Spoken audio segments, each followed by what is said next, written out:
tout ce qui est révélé dans la parole de Dieu a un sens pour nous. Le thème du message que j'aimerais vous partager ce matin, c'est un peu le thème annuel que le Seigneur a déposé sur mon cœur pour notre Église, pour cette année qui commence, cette année académique avec le mois de septembre et la rentrée. C'est le thème que j'ai annoncé la semaine dernière. Vous êtes le temple de Dieu. L'Esprit de Dieu habite en vous. Cette parole, nous la trouvons dans 1 Corinthiens, chapitre 3, verset 16. L'apôtre Paul dit « Ne savez-vous pas que vous êtes » Il s'adresse à des personnes, il ne s'adresse pas à un bâtiment, il s'adresse à une communauté, il s'adresse à des chrétiens, il s'adresse à ceux que la Bible appelle des saints. Les saints, ce sont ceux qui ont accepté Jésus et qui ont été mis à part pour sa gloire. Vous êtes le temple de Dieu, et l'Esprit de Dieu habite en vous. Cette thématique, ce thème d'être le temple du Dieu vivant, l'apôtre Paul en parle ailleurs, il y a plusieurs passages. La Bible dit clairement que nous sommes le temple du Saint-Esprit. Par exemple, un autre texte, 1 Corinthiens, chapitre 6, au verset 19, l'apôtre Paul toujours nous dira « Ne savez-vous pas ceci, votre corps » Et là, il parle de notre corps. Notre corps, votre corps est le temple du Saint-Esprit qui est en vous et que vous avez reçu de Dieu. Et le peuple de Dieu répond « Amen ». Waouh! C'est une parole qui a une valeur inestimable si on réfléchit bien à la portée de cette parole. Une valeur inestimable parce que Dieu ne s'est pas contenté de nous créer et puis de nous laisser dans sa création. Dieu ne s'est pas non plus contenté de nous sauver. Il aurait pu tout simplement nous sauver de la détresse, nous sauver de l'enfer vers lequel nous étions en train d'aller sans Jésus. Il a fait plus que ça.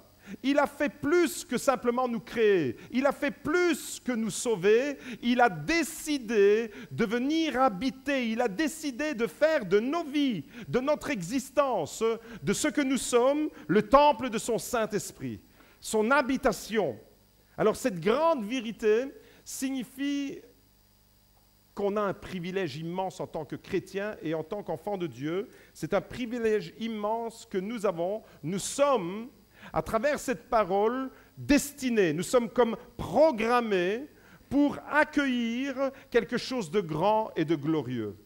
Vous êtes destinés, mes bien-aimés, je ne sais pas ce que vous traversez en ce moment, je ne sais pas la vie de chacun, quels sont les chemins, quels sont les carrefours, les embranchements de votre vie, je ne connais pas les épreuves que vous traversez, mais quelle que soit la situation dans laquelle vous êtes, parce que vous êtes le temple du Saint-Esprit, vous êtes destinés à quelque chose de grand, de beau et de glorieux, la présence de Dieu dans votre vie.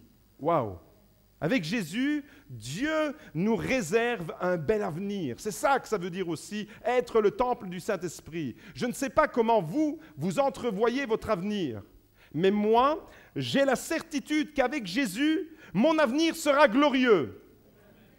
Je ne sais pas comment vous vous voyez la semaine prochaine, dans un mois, dans 6 mois, dans 1 an, dans 10 ans, mais je sais qu'avec Jésus, mon avenir sera glorieux parce que la Bible affirme « Christ en vous, l'espérance de la gloire ». Il y a une espérance glorieuse, même si aujourd'hui, je traverse des moments pénibles. Je vous invite à ouvrir la parole de Dieu dans le livre du prophète Agée.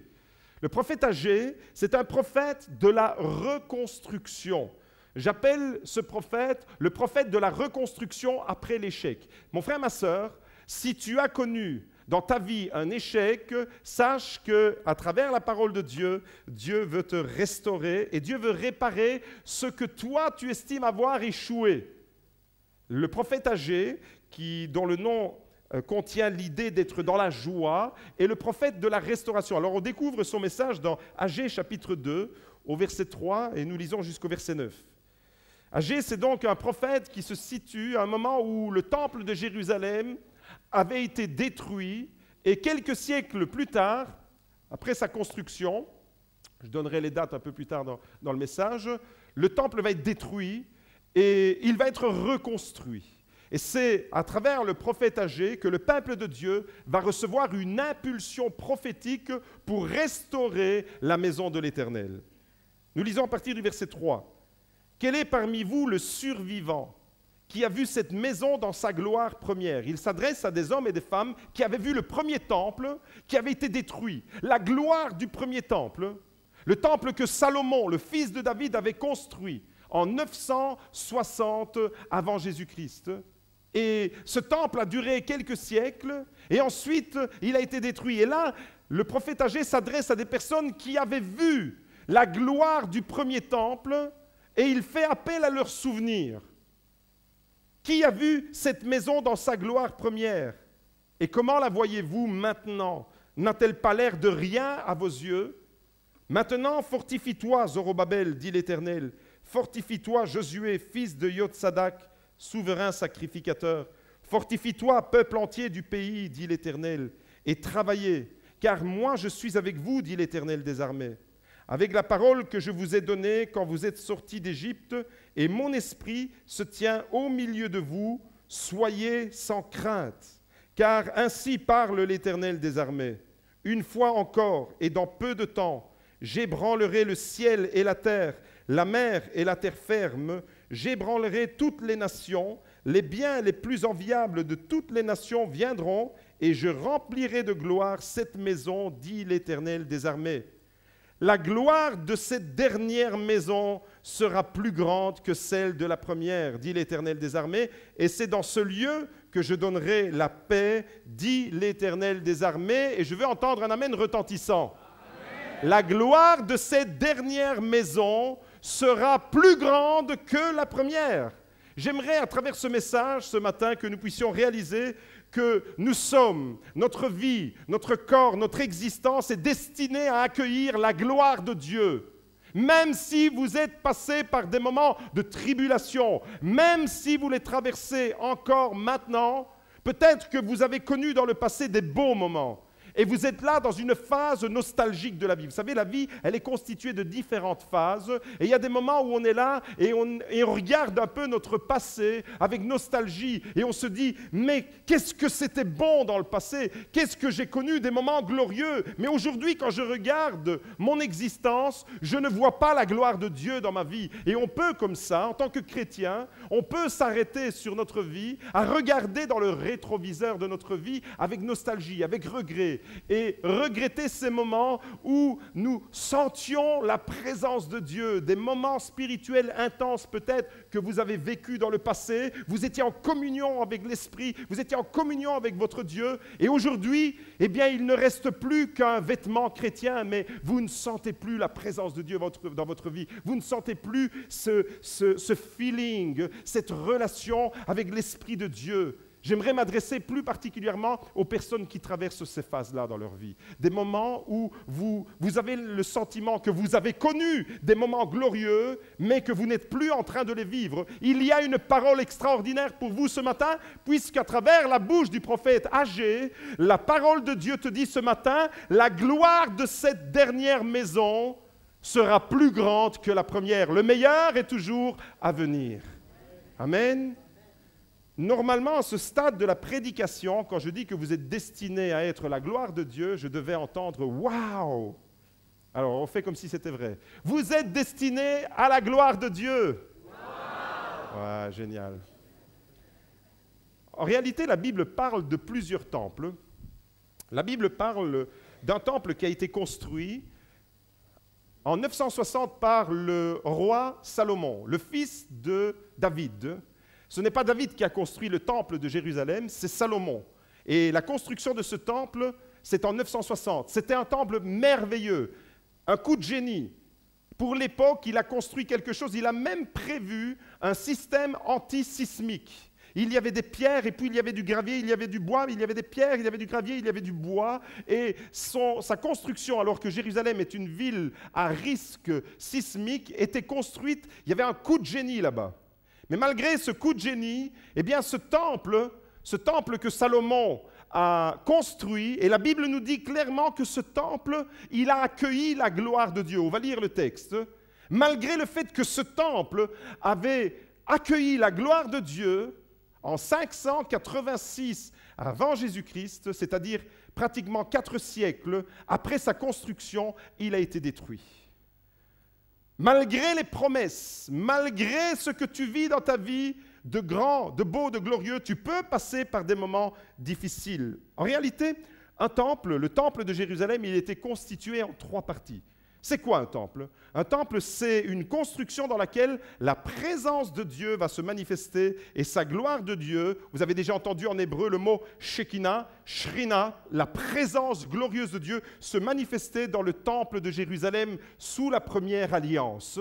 Mais aujourd'hui, bonne nouvelle, l'apôtre Paul dit, vous êtes le temple du Saint-Esprit. Dieu ne se manifeste plus simplement dans un lieu géographique, mais il se manifeste et il manifeste sa gloire partout où il y a des enfants de Dieu qui ouvrent son cœur, qui ouvrent leur cœur. Le temple de Jérusalem était constitué de 3 parties, comme le tabernacle. Il y avait la partie extérieure, ça correspond un peu à notre corps. C'est ce qui nous donne contact avec le monde extérieur. Ensuite, il y avait le lieu saint. Ça, c'est notre dimension intime, nos sentiments, nos émotions.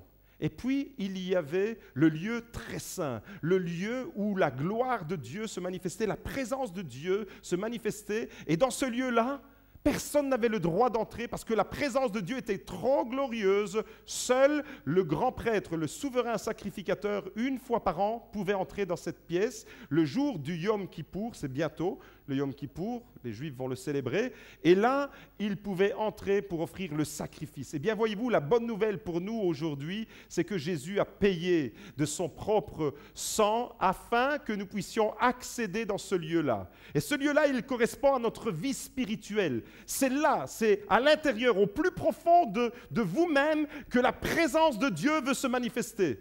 Mais pas seulement au plus profond de nous-mêmes, toute notre vie, puisque 1 Corinthiens chapitre 6 nous dit « Vous êtes le temple du Saint-Esprit, votre corps est le temple du Saint-Esprit. » Et nous accueillons alors la présence de Dieu.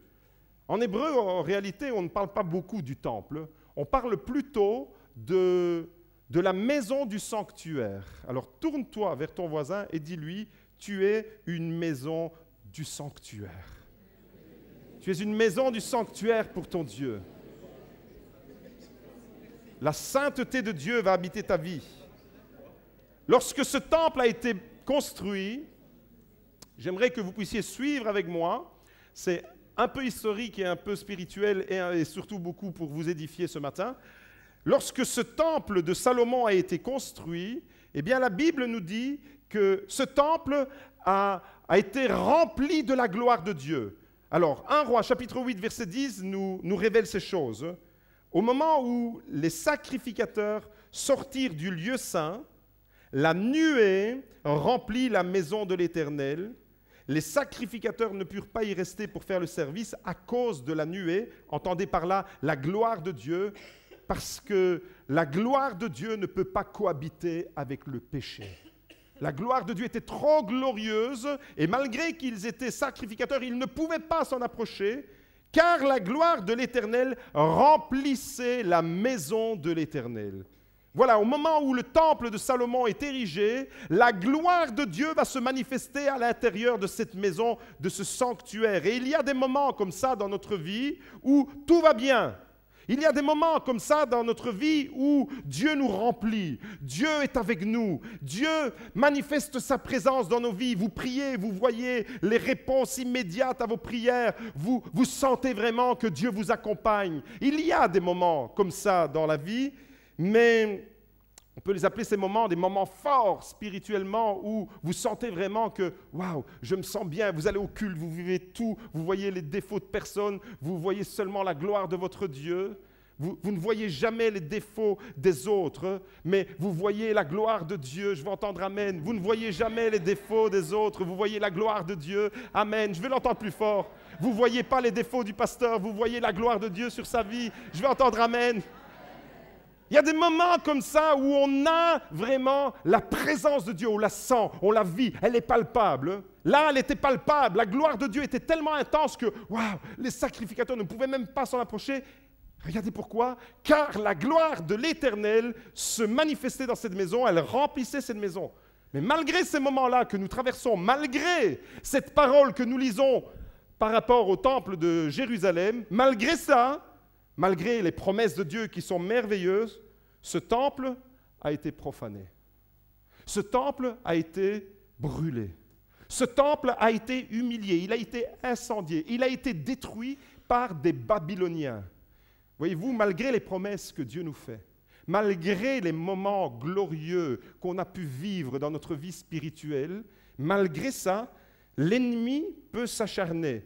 Et voyez-vous, pour le temple de Jérusalem, des ennemis sont venus et ont ravagé le sanctuaire de Dieu.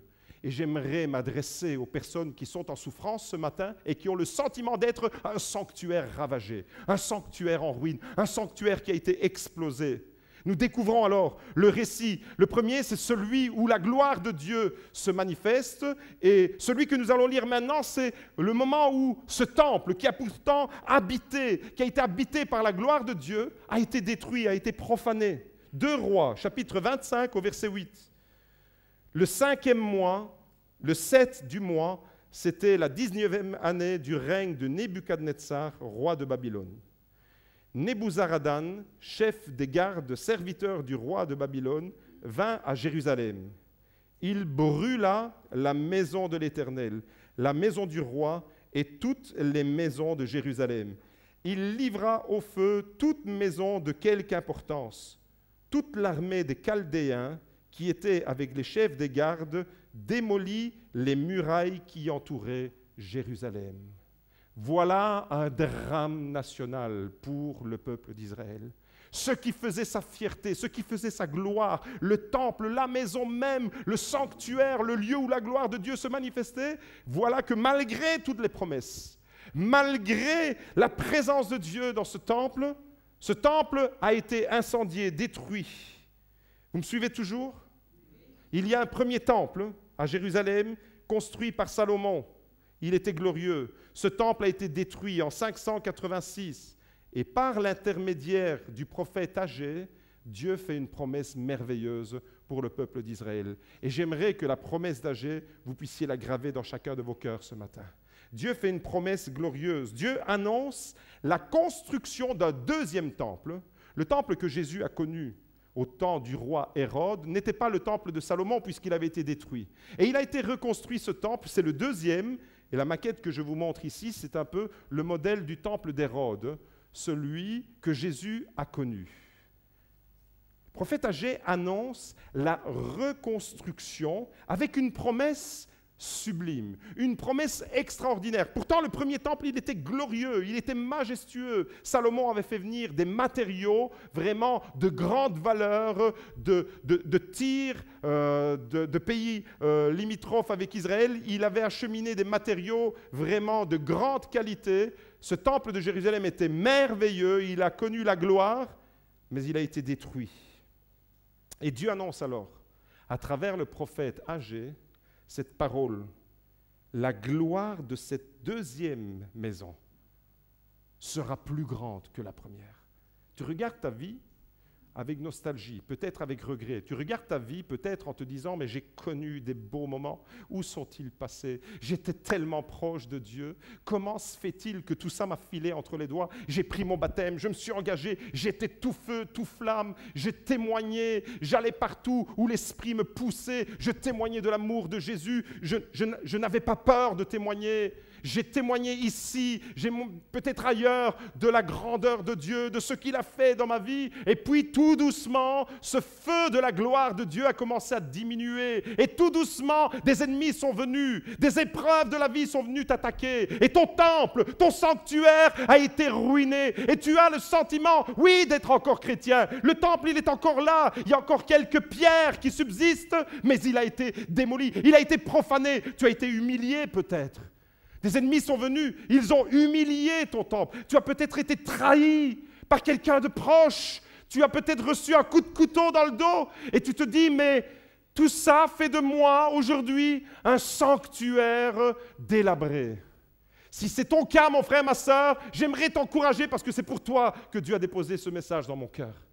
Un message de réconfort. La promesse d'Agé, elle est pour toi. La gloire de cette dernière maison sera plus grande que la première. Ça veut dire dans ta vie que ce que Dieu est en train de faire aujourd'hui et pour demain sera plus glorieux que ce que tu as connu dans le passé. Ce que tu as vécu de glorieux n'est rien par rapport à la deuxième chance, au deuxième temple qu'il est en train de reconstruire dans ta vie.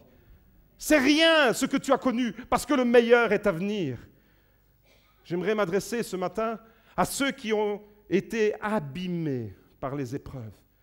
Beaucoup de personnes traversent des épreuves. Souvent, on me dit, pasteur, il faut prier pour l'Église est attaquée. Pasteur, je prie pour toi parce que tu es attaqué.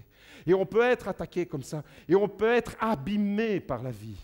Et puis, le cœur, il est là, il est protégé par une enceinte. Voyez-vous? Mais si on permet à l'ennemi de faire une brèche dans l'enceinte, il va facilement atteindre le cœur. Peut-être que tu as été abîmé, peut-être que tu as été humilié, peut-être que tu te sens avec un sentiment aujourd'hui d'une vie inutile. Un temple qui n'habite plus, qui ne manifeste plus la gloire de Dieu, n'est plus qu'une ruine, n'est plus que l'ombre de ce qu'il a été. Et il y a des chrétiens comme ça, dans les églises, qui ne sont plus que l'ombre de ce qu'ils ont été par le passé. Plein de feu, plein d'entrain, plein de zèle à encourager les autres. Aujourd'hui, ce sont ces personnes qui ont besoin d'être encouragées. Il n'y a aucun jugement sur vous si c'est votre cas, parce que c'est une parole de réconfort, parce que c'est une parole d'encouragement que j'aimerais vous adresser. J'aimerais alors vous dire, m'adresser à tous ceux qui étaient destinés à une vie glorieuse. Est-ce qu'il y a des personnes qui étaient destinées à des vies glorieuses? Vous avez entendu l'appel de Dieu, Dieu vous a gravé un rêve dans votre cœur, et puis vous étiez passionné par ce rêve, et puis ce rêve commence tout doucement à s'effriter, et vous ne le voyez plus que de loin, comme un brouillard, vous ne voyez plus vraiment le feu qui vous animait. J'aimerais m'adresser ce matin aux personnes qui savent qu'elles sont destinées à une vie glorieuse. Levez la main si vous savez que vous êtes destiné à une vie glorieuse. Normalement, toutes les mains devraient se lever parce que c'est le cas. Parce que cette parole, vous êtes le temple du Saint-Esprit, elle est pour toi. Elle est pour toi qui entends ce message. J'aimerais m'adresser à ceux qui ont peut-être le sentiment aujourd'hui d'être passés à côté de leur destinée. Vous avez un appel bien précis. Vous aviez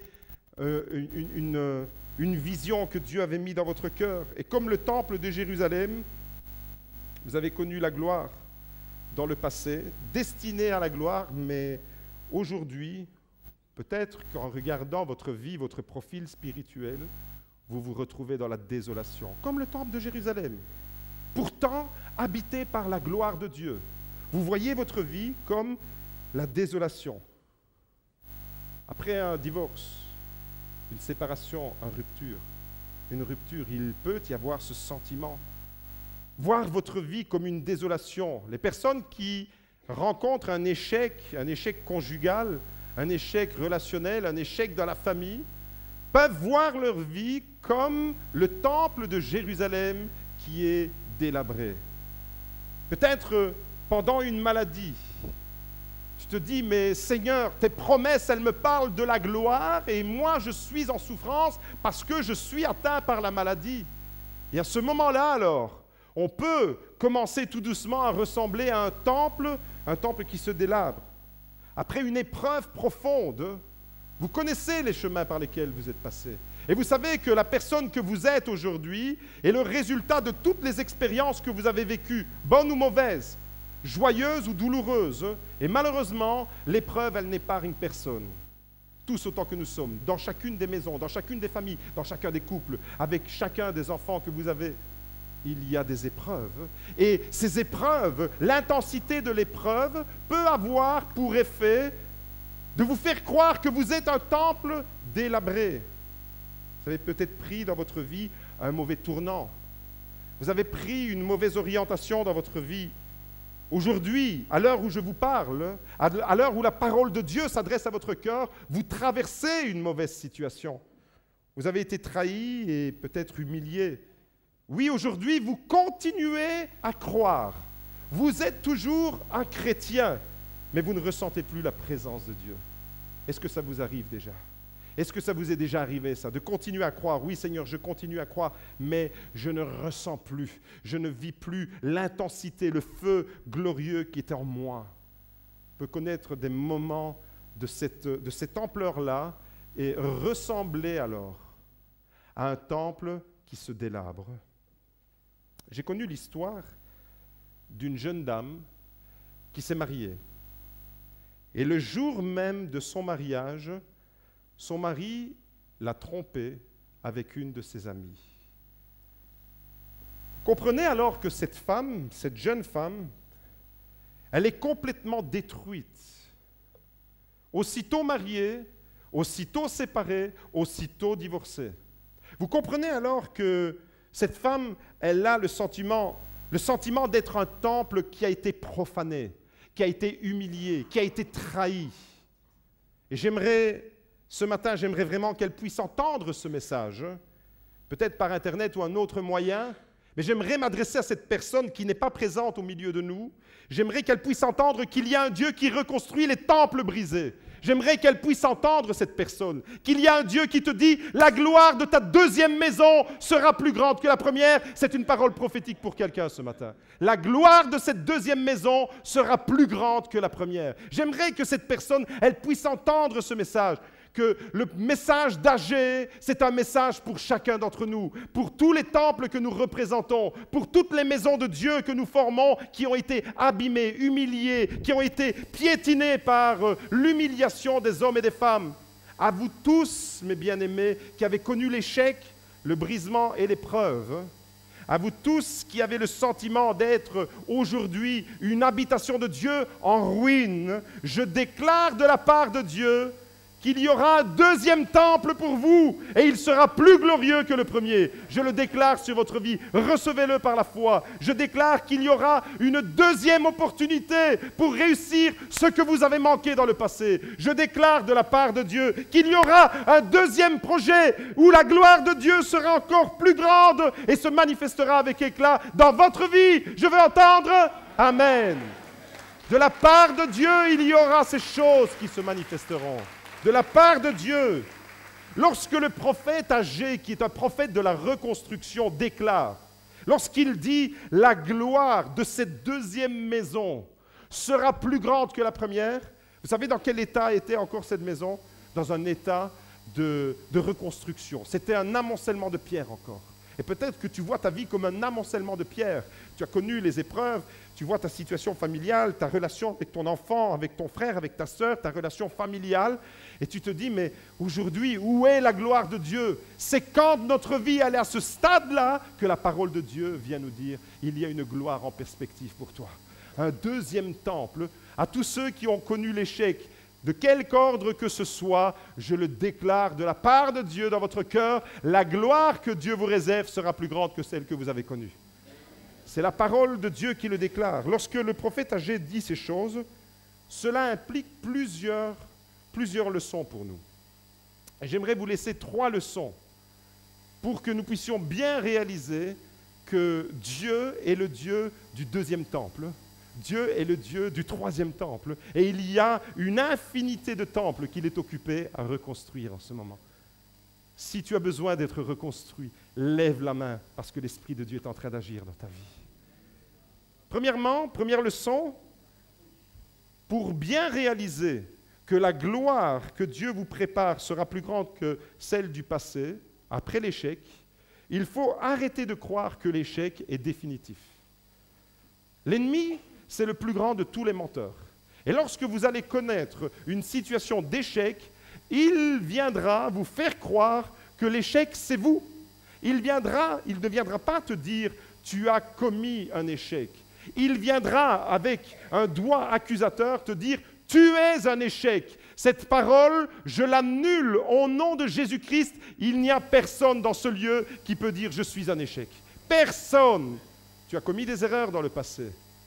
Quand tu traverses des moments difficiles, quand vous êtes dans une situation d'échec, ne croyez pas l'ennemi qui vient vous dire « vous êtes un échec » et vous allez vous installer dans l'échec. Même si aujourd'hui, actuellement, même si maintenant, votre situation n'est pas glorieuse. Vous entendez ce message, mais encore autour de vous, c'est les décombres. Encore autour de vous, c'est la confusion, c'est les conflits peut-être avec votre mère, avec votre père, avec votre frère, avec votre sœur. Vous êtes dans une situation tellement douloureuse. Vous entendez un message glorieux, mais vous ne le vivez pas encore. La première chose qu'il faut faire, c'est arrêter immédiatement de croire que l'échec est définitif. Avec Dieu, l'échec n'est jamais définitif. Continuez de croire, même si c'est pénible maintenant, que la situation, que ce que Dieu est en train de préparer sera encore plus glorieux que ce que vous avez connu. Continuez de le croire. Ce sont les chemins les plus difficiles qui mènent aux destinations les plus glorieuses. Retiens cette phrase. Les chemins les plus difficiles par lesquels tu es en train de passer maintenant te conduiront ces chemins-là, les chemins de l'épreuve, les chemins peut-être même les chemins de la trahison. Vous savez, une des choses qui affecte le plus le cœur d'une personne, c'est quand il se sent trahi. Vous n'êtes jamais trahi par des gens qui sont loin de vous. Parce que ces gens-là, même s'ils vous font du tort, ça ne vous affecte pas. C'est quand on est proche de quelqu'un qu'on peut dire « je me sens trahi ». Peut-être que tu es dans ces conditions-là. Ce chemin-là, ce chemin de l'humiliation, ce chemin par lequel tu es en train de passer encore maintenant, il va t'amener à une destination glorieuse. Est-ce que tu le crois? Le chemin n'est pas la destination. Dieu te réserve une deuxième maison, un deuxième temple, une gloire, une deuxième opportunité pour réussir ce que tu as manqué. Waouh! C'est un Dieu qui ne se lasse jamais. Devant la menace de l'ouragan Irma, vous connaissez Irma? À un moment donné, je me suis dit pourquoi les scientifiques ils donnent toujours des noms de femmes aux ouragans. Après, j'ai regardé ma femme et j'ai compris.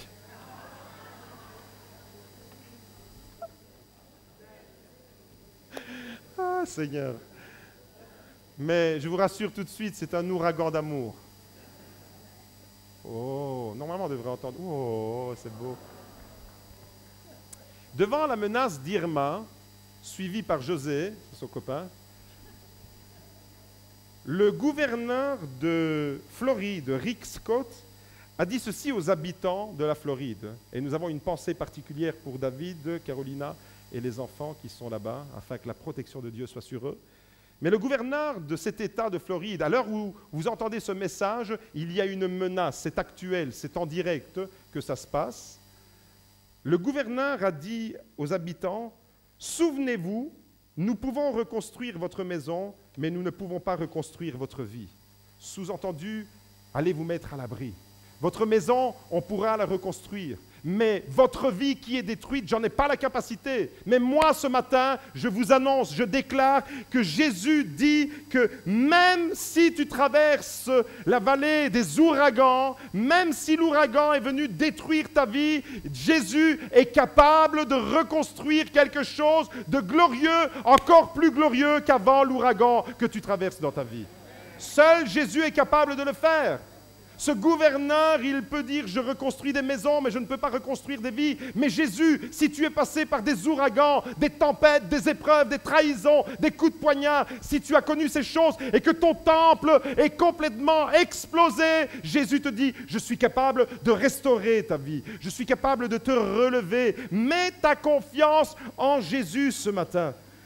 La deuxième leçon, pour réaliser que la gloire à venir est encore plus grande que celle que tu as connue. La deuxième leçon, c'est que quand votre temple semble être détruit et que vous êtes sans force et sans ressources, ne négligez jamais les petits commencements. Ne vous attendez pas à quelque chose de spectaculaire. Ne vous attendez pas à quelque chose de magique, un peu comme les fées clochettes dans les... Non! Dieu est le spécialiste des réparations et il vient incognito dans votre vie. Des petites choses. J'ai imité la petite fée clochette. N'attendez pas les paillettes, n'attendez pas les choses où tout va se mettre en ordre. Les petits détails. Une parole d'encouragement d'un frère, d'une sœur. Un message que vous recevez le soir à minuit 35 sur Messenger d'un frère, d'une sœur qui vous dit « Je pense à toi, je prie pour toi, je te soutiens ». Dieu est en train de vous restaurer avec ces petits commencements. Dieu vous restaure dans le détail. Ne soyez pas avare de messages. Ne soyez pas avares de paroles d'encouragement. Ne soyez pas avares de prendre le téléphone et d'appeler un frère, une sœur pour l'encourager, pour le bénir. Parce que vous êtes en train de collaborer avec Dieu pour sa reconstruction pendant que vous faites ça. Peut-être que la personne, elle voit encore sa vie comme un champ de ruines. Ne négligez jamais les petits commencements. Lorsqu'Agé dit « Regardez, à vous tous qui avez connu la gloire de la première maison », Agé chapitre 2 au verset 3. Vous, j'en appelle à votre souvenir. Vous avez connu la gloire de la première maison. Que vous semble celle-ci? Rien à vos yeux. Vous avez le sentiment que votre maison aujourd'hui, votre maison spirituelle, ce que vous êtes, votre vie, n'est rien du tout. Eh bien, même si ce n'est rien du tout à vos yeux, Dieu est déjà occupé à restaurer les profondeurs de votre âme. Wow. Par des petits détails. Agé, il n'était pas Agé. Agé, c'est le seul prophète de l'Ancien Testament qui a prophétisé et qui a vu l'accomplissement de sa prophétie. C'est exceptionnel. Dans le cadre de la prophétie biblique de l'Ancien Testament, la plupart des prophètes, tous les autres pratiquement, l'essentiel de leur prophétie ne concernait pas leur génération. C'était pour des siècles à venir et ils ne comprenaient même pas ce qu'ils prophétisaient des fois. Ça, les auteurs du Nouveau Testament nous le rappellent. Ils ont prophétisé des choses pour nous et eux-mêmes en étaient étrangers. Par exemple, quand Ésaïe prophétise que le Messie naîtrait d'une vierge, ce n'était pas pour sa génération, c'était pour la génération de Jésus. Quand il prophétise la mort de Jésus, le serviteur souffrant, Ésaïe 53, ce n'était pas dans sa génération, c'était des siècles plus tard, 8 siècles plus tard pour Jésus. Mais Agé, lui, Agé, il a prophétisé la reconstruction du temple de Jérusalem et il l'a vu de ses propres yeux. Donc c'est un prophète de l'accomplissement en même temps. Et Dieu est en train de reconstruire ta vie. Et j'aimerais que la parole d'Agé que tu reçois aujourd'hui puisse être une parole prophétique que tu vas saisir par la foi. Si tu as entendu cette parole, dis-toi que tu verras la restauration de ta vie. Tu vas voir la restauration. Il a prophétisé cette maison, la deuxième de Jérusalem, et il en a vu la réalisation. Mon frère, ma sœur, j'aimerais que tu réalises que Dieu veut relever le temple que tu es. Dieu ne peut pas imaginer laisser le temple de ta vie en ruine. Dieu ne peut même pas le considérer. Croyez que la gloire que Dieu vous réserve sera plus grande que celle que vous avez connue. Croyez-le et attachez-vous. Ne négligez pas les petits commencements. Vous êtes le temple du Saint-Esprit et Dieu ne laissera pas son temple, vous lui appartenez, en ruine. La troisième leçon, même si aujourd'hui vous ne voyez que des ruines dans votre vie, même si aujourd'hui vous voyez la désolation, ne perdez jamais courage. Prenez part vous-même à la reconstruction de votre temple. Autrement dit, créez une synergie entre Dieu et vous. Est-ce que tout le monde comprend le mot synergie? Une synergie, c'est associer notre énergie avec celle de Dieu. C'est ensemble mon énergie avec celle de Dieu. Devenez vous-même l'artisan du relèvement de votre propre vie. Comptez sur Dieu, mais vous-même, commencez par des petites choses. Regardez ce que Agé va dire aux habitants qui devaient relever le temple de Jérusalem. Agé, chapitre 1, verset 8. Écoutez, montez sur la montagne et apportez du bois et bâtissez la maison. J'y prendrai plaisir et je la glorifierai, dit l'Éternel. Il s'adresse à des hommes et des femmes qui devaient fournir un effort, qui devaient sortir de leur maison, qui devaient aller à la montagne, chercher du bois et œuvrer avec Dieu. Il y a une des choses qui m'émerveille le plus dans la Bible, c'est de réaliser que Dieu fait de moi son collaborateur. Je ne suis pas la marionnette de Dieu. Je ne suis pas le pantin de Dieu, où Dieu fait les choses comme ça. Dieu me respecte profondément. Dieu te respecte profondément et dans son désir, il veut t'associer à la restauration de ta vie afin que tu puisses restaurer la vie des autres. Waouh! Toi-même, tu vas devenir un artisan de ta propre reconstruction. Mon frère, ma sœur, en ce moment, tu te dis, il n'y a rien qui va autour de moi. En ce moment, tu te dis, je regarde mes finances, il n'y a rien qui va. Je regarde ma situation amoureuse, il n'y a rien qui va. Je regarde ma situation familiale, il n'y a rien qui va. Je regarde ma situation professionnelle, je regarde mon avenir, il n'y a rien qui va. Peut-être que tu vois ta vie comme ça en ce moment. Dieu, tu te dis, Dieu ne peut pas prendre plaisir à ma vie telle qu'elle est aujourd'hui. Si c'est le cas, mon frère, ma sœur, j'aimerais que tu puisses écarter toute culpabilité de ton cœur parce que c'est une parole de restauration que tu reçois ce matin.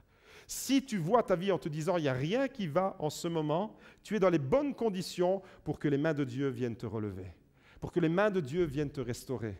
Dieu te dit, je vais encore prendre plaisir à ta vie. Tu vas encore me glorifier. Tu seras encore le temple du Saint-Esprit. Tu seras encore un temple, une habitation glorieuse où je vais me manifester. Les ruines que tu vois en ce moment dans ta vie ne sont rien. Commence par des petites choses. Mets ta confiance en Dieu. Ne considère pas que l'échec est définitif. Vous savez, il y a des échecs qui nous mettent par terre desquels on a du mal de se relever. Il y a différentes gradations, différentes intensités dans les échecs. Mais quelle que soit la teneur de l'échec, quelle que soit l'intensité de l'ouragan qui va souffler sur le temple de ta vie ou qui souffle en ce moment, Dieu te dit, de la part de Dieu, je vous le déclare, la gloire de votre deuxième temple sera plus grande que celle que vous avez connue. Une deuxième chance, une deuxième opportunité, quelque chose de nouveau. À tous ceux qui ont besoin d'être restaurés ce matin, à tous ceux qui désirent vivre de ces choses glorieuses, à tous ceux qui veulent dire ce matin, oui, je suis le temple du Saint-Esprit et l'Esprit de Dieu habite en moi. À tous ceux qui veulent dire oui à la parole d'Agé, à tous ceux qui veulent dire j'ai connu des ouragans, j'ai connu des tempêtes, j'ai connu des cyclones qui ont balayé ma vie. Ma vie, elle ressemble à l'île Saint-Martin. Elle était un paradis et elle est devenue un désastre. À tous ceux qui ont ce sentiment, j'aimerais vous dire de la part de Dieu, accroche-toi à cette parole parce que la gloire de Dieu va seulement se manifester en toi. Si tu en as besoin, mon frère, ma sœur, lève-toi là où tu es, lève tes mains vers ton Dieu ce matin et dis-lui, Seigneur, je veux être ce temple restauré, je veux être ce temple de ton esprit, manifester ta gloire dans ce monde à travers ma vie. Ce matin, j'ai besoin de toi. Il y a des zones de ma vie, il y a des secteurs de ma vie qui ont été ruinés. Il y a peut-être une dimension physique, mais surtout une dimension émotionnelle qui a été humiliée, qui a été piétinée. Et je suis, Seigneur, aujourd'hui l'ombre de ce que j'étais dans le passé. Mais par ta parole, par l'action de ton esprit aujourd'hui, tu m'annonces une merveilleuse nouvelle. Tu me dis que la gloire que tu me réserves sera plus grande que celle de mon passé. Waouh! Le meilleur est toujours à venir, Seigneur. Le meilleur est devant, avec toi. Seigneur, je peux te faire confiance, Seigneur Jésus, et je veux m'abandonner entre tes mains. Je veux le proclamer. Je veux le proclamer sur ma vie. Je veux le proclamer sur la vie de mes frères, de mes sœurs. Je veux le proclamer sur la vie de ton Église. Quand bien même l'ouragan de l'épreuve, des attaques de l'ennemi souffle sur l'Église, la gloire du deuxième temple sera plus grande que la première. Merci Seigneur pour ta restauration. Tout ce qui est révélé dans la parole de Dieu a un sens pour nous.